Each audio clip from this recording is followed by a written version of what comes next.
दहलीज पर खड़ा वो राजपूत राजा, जिसकी भुजाओं ने मुगल सल्तनत को विस्तार दिया। सोचो, अगर वो हाथ ना मिलते उस शहंशाह से, तो क्या राजपूताना का इतिहास कुछ और ना होता।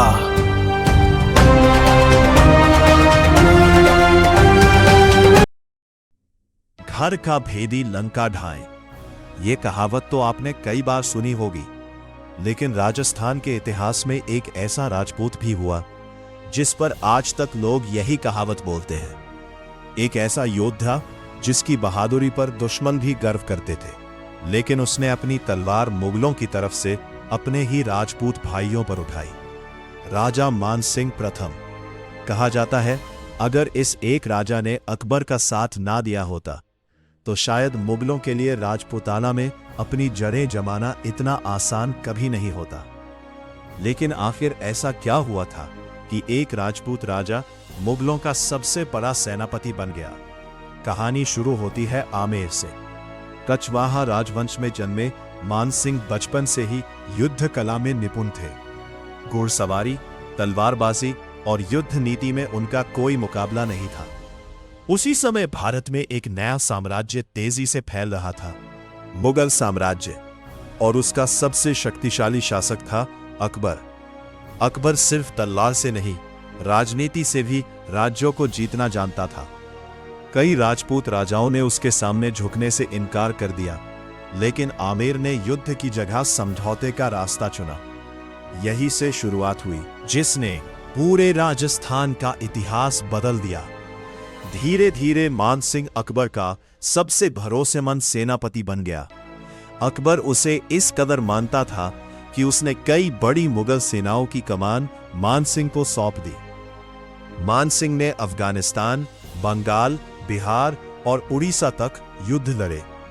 जहां जहां विद्रोह हुआ, वहां वहां अकबर ने मानसिंह को भेजा और ज्यादातर बार मानसिंह जीत कर लौटा।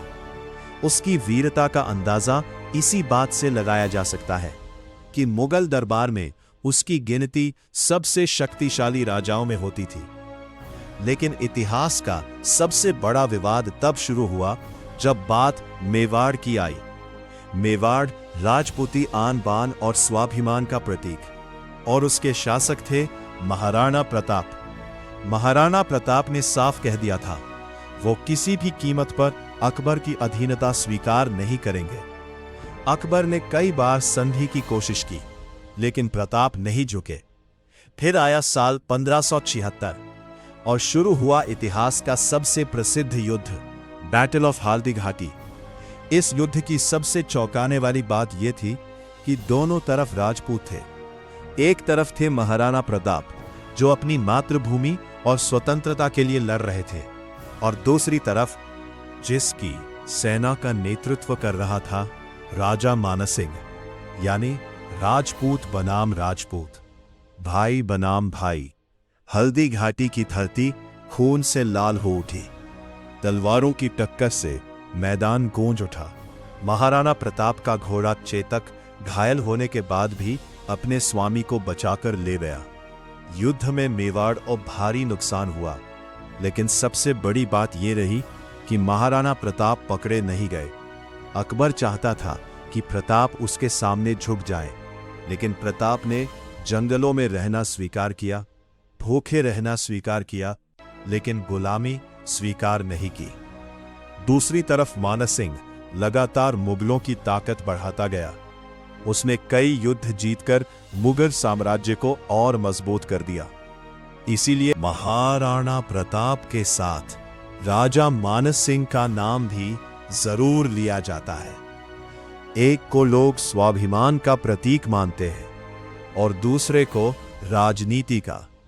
अब फैसला तुम करो, राजा मानसिंह महान योद्धा थे या फिर घर का भेदी जिसने मुगलों को राजपूताना में मजबूत कर दिया।